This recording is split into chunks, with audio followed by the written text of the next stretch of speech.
So it's been a minute since I last had a discussion like this talking about the game industry. I usually like having these kind of topics and these discussions every once in a while just to see where everybody's head's at and just to make sure we're all on the same page or not.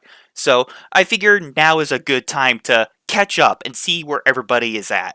So the game industry has been in quite a rough spot for quite some time now, and as time has gone on, it just seems things have been only getting even worse. We have massive AAA companies like Activision with Call of Duty that has turned the franchise into a corporate cash cow because Call of Duty has been corporatized and monetized to a completely different level to the point where you don't feel like you're playing Call of Duty anymore and you're just playing a glorified shopping mall simulator. And then you got companies like EA that release Madden every single year, which is not really a video game, and it's more of a pay to win casino because you literally have to buy pay to win Madden packs, which is basically a casino in a nutshell. And then we got companies like Ubisoft that are literally talking crap to their customers, even though the company is literally getting close to their deathbed, and yet they are still trying to disrespect their consumers and tell everyone, no, the games you buy, you don't own them. We own them. And you gamers need to get comfortable not owning your games because we decide as a company what we do with your products. And people have just been absolutely getting pissed off at Ubisoft, and rightfully so. And the crazy part is, it's not just Ubisoft making these terrible choices. It's not just Activision. It's not just EA. But Nintendo is pretty much the one responsible for plunging the game industry even further into this dark age of modern gaming. Especially because they're the ones that broke the dam and they opened the floodgates for $80 games going forward with Mario Kart World Tour or Mario Kart World or however you want to pronounce it. I don't really care. But with their newest Switch 2 console, they announced that $80 price games for digital copies and $90 physical copies are going to be for the Switch 2. And then we had companies like Microsoft come out of the woodworks and basically announce that, yeah, we're going to be making the jump from $70 to $80 AAA games as well. And then Microsoft has not only increased the price of their games, but they also increased the price of all their Xbox accessories like controllers, Xbox consoles, headsets, you name it. And it's just starting to get completely outrageous at this point. Especially because most of the games coming out nowadays are trying to be live services that try to keep people's attention for like 2 weeks and then no one is interested anymore. And then we got games like X Defiant that has shut down within 6 months because it was trying to be a quote unquote COD killer. And then people only stuck around with the game for 6 months before Ubisoft announced the game is shutting down. And then we got games like Conquer that was released by Sony that was so bad it only lasted 2 weeks before the game shut down as well. And Conquer ended up being not only one of the most disappointing live service games of all time, but it ended up as one of the worst video games in gaming history, and it's the biggest failure in gaming history.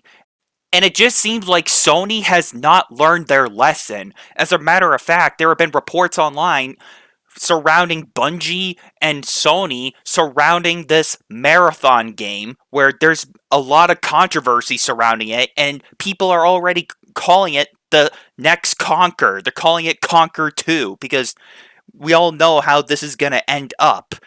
And yet Sony thinks this is going to be a good idea and they're going to continue to stick with their guns on these live service games even though they're still failing to this day. But in reality, the prime games that we all want are single player experiences that are on physical copies so we can preserve them, or we can play an actual polished, actual stable, and an actual functioning game like Baldur's Gate 3 that we can play by ourselves or we can play with our friends. Which brings me up to my next point, which this is the biggest point of the whole video. Indie developers. It just seems like as time has gone on, we have seen massive AAA games just decline, and then indie developers and indie games have rised above AAA games. You know, games like Pal Worlds, because games like Pokemon are so bad that people are getting sick and tired of the way Nintendo's handling their games, and yet we have companies like Pocket Pair come out with Pal Worlds, which is a direct competitor to Pokemon, and yet Nintendo doesn't like that because they are jealous of Pal World's success, so they're resorting to lawsuits just to bully these indie developers into destroying their product very slowly because Nintendo can't handle competition. And yet we have games like Helldivers 2, which is a direct competitor to Call of Duty, believe it or not. And Helldivers 2 is a co-op based game, and it's meant to be played with a group of friends. And Helldivers 2 was made by another indie developer studio, Arrowhead. Hell, even games like Cult of the Lamb, that was made by Devolver Digital and Massive Monster, that's also an indie developer studio. Well, they're indie developer studios, I should say. I'm sorry. They're both indie companies, and Cult of the Lamb is an indie developer game of Animal Crossing. Believe it or not, I still play Cult of the Lamb to this day. I have a physical copy of Cult of the Lamb for my Nintendo Switch. It just amazes me to see more indie developers just coming out of the woodworks just to remind everyone in the gaming industry that, hey, don't lose hope just yet. Everything might seem grim and everything might seem crazy, but we are still holding on to a little bit of hope with some of our games and with some of the people that we care about in our studio. And then we have games like Expedition 33 that is also been made by another indie developer company, which was, I think, a $50 game, if I'm not mistaken, and it's outselling and outperforming $70 to $80 video games, and it's putting AAA companies to shame. Hell, all of these indie developer studios are putting AAA games to shame. Now, I could be completely wrong about this next part, but I'm even pretty sure that companies like Larian Studios are also indie developers. I could be wrong about that part, but they have literally given the game industry a masterpiece of a video game. Baldur's Gate 3. This is a game that was given so much time, so much care. There was so much content in the game. There is so much to do in Baldur's Gate 3, and there is still so many things you can do. As a matter of fact, Larian Studios even went out of their way to give the game crossplay so you can play with your friends on Xbox, PlayStation, or even PC even. Which they didn't have to do that, but they did it because they care about everyone and they care about the players and their community, they care about their game, and they want people to have fun.